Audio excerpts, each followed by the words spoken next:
Plus connu pour créer la série Rocky et Rambo. Il a été expulsé de son appartement et sans abri pendant 3 semaines avant d'entrer dans l'industrie cinématographique. Il est devenu le 3e homme de l'histoire à recevoir des nominations pour le meilleur scénario original et le meilleur acteur pour le même film. Il est Sylvester Stallone, et voici son top 10 des règles du succès. Qu'est-ce qui vous met dans ce monde entier?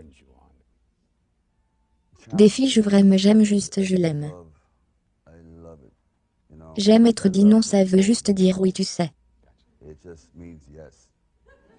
À toi. Ouais. Qu'est-ce qui te démotive? Manque d'enthousiasme, ça m'excite vraiment. Le fait est que je cherche quelque chose et personne n'en a l'air trop heureux. Mais nous cherchons simplement vos intérêts. J'apprécie cela, mais peut-être que vous cherchez vos intérêts un peu plus. Je veux dire que vous ne devriez pas demander aux gens de venir ici et payer le frais sur quelque chose qu'ils ont payé et ne sont toujours pas assez bons. Je veux dire que tu penses que c'est vrai? Je veux dire, peut-être que tu fais ton travail, mais pourquoi? Tu dois m'empêcher de faire le mien? Parce que si tu es prêt à traverser toutes les batailles que tu dois traverser pour arriver là où tu veux aller, qui a le droit de t'arrêter? Je veux dire, peut-être que certains d'entre vous ont quelque chose que vous n'avez jamais fini, quelque chose que vous voulez vraiment faire. Quelque chose que vous n'avez jamais dit à quelqu'un, quelque chose. Et on vous dit non même après avoir payé votre cotisation. Qui a le droit de te le dire? Qui? Personne. C'est votre droit d'écouter votre instinct, ce n'est pas le droit de dire non après avoir gagné le droit d'être là où vous voulez être et de faire ce que vous voulez faire. Tu sais que plus je vieillis, plus je laisse de choses derrière moi. C'est la vie. La seule chose que je vous demande de laisser sur la table est ce qui est juste. Nous étions en retard et j'ai dû tourner un montage, oh mon Dieu. Ce montage aurait pris comme 5 jours. Donc ce que j'ai fait, c'est que je suis venu là-bas, que j'ai amené tout le monde dans une grande pièce, tous les danseurs, et que j'avais 3 caméras. J'ai pris un appareil photo, et je suis resté avec John Travolta. Et j'ai travaillé avec lui. Et le reste, j'ai dit à tout le monde de danser, et de faire ce que vous voulez. Roue de chariot. J'ai dit attraper tout ça, peu importe. Et puis j'ai envoyé un appareil photo, quand ils sont en train de faire la scène, et juste de la lumière régulière et juste. Tirez sur ce que vous pouvez. Juste pas de son, ou rien, et nous avons tout mis ensemble. Et sauvé 4 jours de tournage. Lequel de tout cela absolument nul a été chorégraphié? N'est-ce pas drôle? J'ai dit d'accord, John, fait sa coupe. Faites ceci couper. Je jure devant Dieu. Et puis les autres danseurs étaient juste dans le coin, on était juste en train de gratter, de faire un saut périlleux, de s'étirer. Et de tout mettre ensemble. C'est la magie d'un mythe. Oui, donc il n'y a pas de règles, c'est fou. J'ai d'abord rencontré Bob Chartoff et Roy Winkley et je crois que j'étais là pour un casting. Donc nous parlons un peu, et j'ai dit que je n'étais vraiment pas bien pour la partie intérimaire. Et à la sortie j'ai dit que je ne sais pas si c'est important. Mais je fais un peu d'écriture. Et il va vraiment? Et je dis oui, j'écris cette histoire, j'ai ce truc à propos des lutteurs et je pourrais faire quelque chose à propos de la boxe. Il va bien le ramener. Et je pensais que si je ne m'étais pas arrêté sur le chemin. Tu sais que c'est pour ça que je dis à tous les acteurs ou écrivains, n'abandonne pas, continue à parler, éventuellement tu risquerais quelque chose et ils reviendraient. Et s'ils n'ont pas dit de revenir, ou de l'apporter plus tard. Et voyons ce que vous avez développé, je ne serai pas assis ici. Ce que j'essaierai d'écrire, c'est que j'écris à long terme, donc je vais aller. Va ici, voit sa mère, va au magasin, donc j'aurai 10 choses. Des billes où il va. Se met à cheval, va nager, boum boum boum. Et je fais ça et je sais que dans mon cœur 80% de ça ne sera pas bon. Mais vous passez à travers le scénario. Vous le faites parce que la réécriture est toujours plus amusante. Et beaucoup plus agréable. Je ne crois pas que les gens devraient chercher la perfection. Ou même 50% de perfection dans la première version. Ça va toujours être comme un enfant qui gribouille, mais tu l'as fait. Et la chose principale pour moi est qu'une fois que vous avez accompli cela, et vous pouvez le faire dans 2 semaines, 3 semaines, encore une fois. Peut-être 10% sera bon, mais vous avez maintenant ce sentiment d'accomplissement. Vous l'avez fait, et le processus de réécriture commence, et c'est là que le plaisir commence. À l'origine, quand je leur ai apporté le script, ils étaient assez enthousiastes à ce sujet. La seule chose dont ils n'étaient pas enthousiastes, c'était de jouer le rôle. Et je ne peux vraiment pas les blâmer à ce moment-là. Ryan O'Neal était un candidat, Burt Reynolds, Robert Redford, Jimmy Caan, et ils étaient tous au sommet de leur art. Et donc je pouvais le voir, mais il y avait quelque chose Moi que tu sais que cette opportunité ne viendra jamais.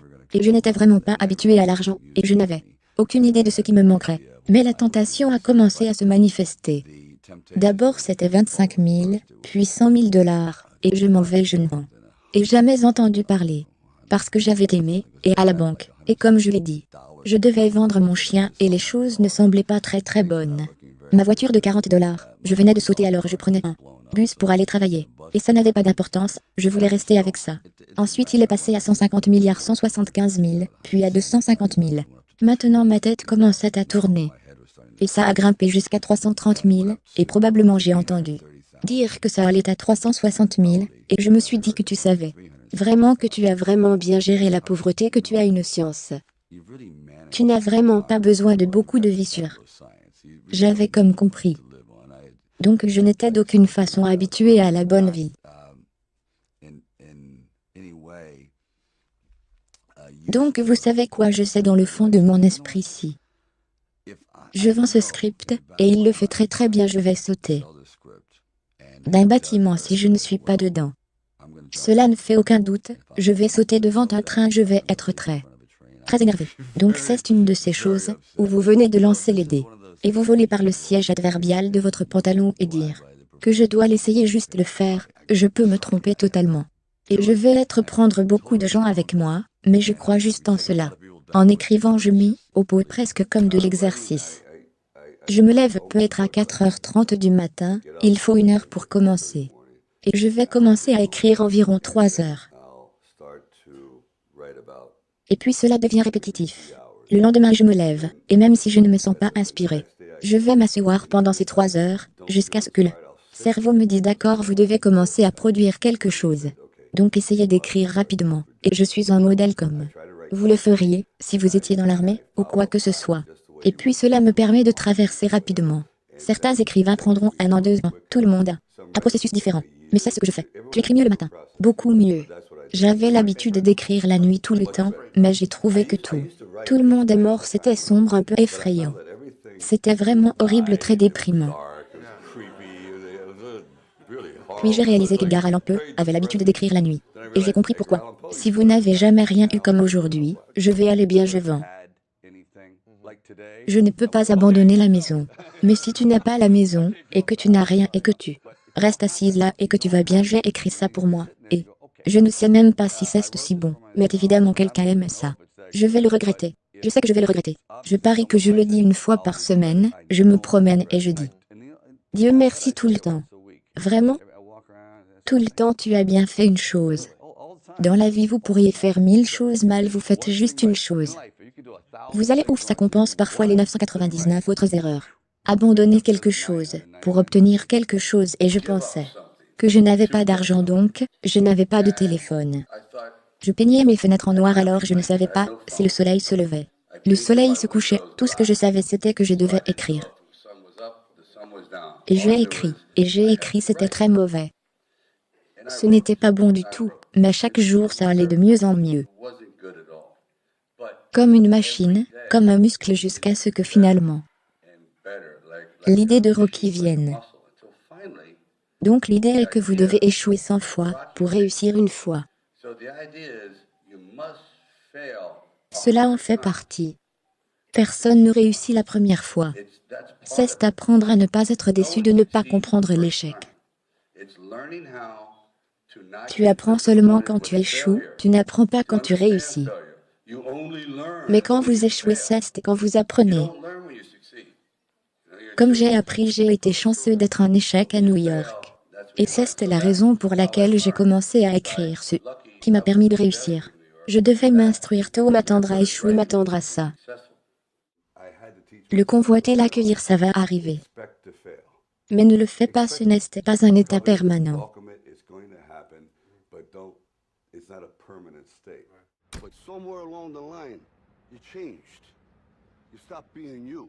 You let people stick a finger in your face and tell you you're no good. And when things got hard, you started looking for something to blame, like a big shadow. Let me tell you something you already know. The world ain't all sunshine and rainbows. It's a very mean and nasty place, and I don't care how tough you are, it will beat you to your knees and keep you there permanently if you let it. You, me, or nobody is gonna hit as hard as life.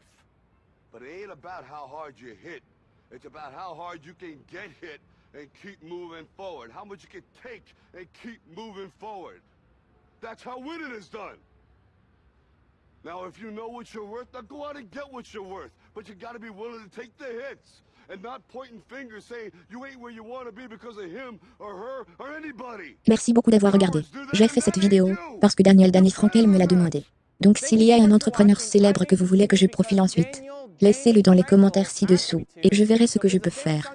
J'aimerais aussi savoir laquelle des 10 règles de Sly Stallone signifie le plus pour vous et la plus applicable à votre vie et votre entreprise. Laissez-le dans les commentaires ci-dessous, je vais me joindre à la discussion. Merci beaucoup d'avoir regardé, continuez de croire et à bientôt. Thank you so much for watching. Continue to believe, and I'll see you soon.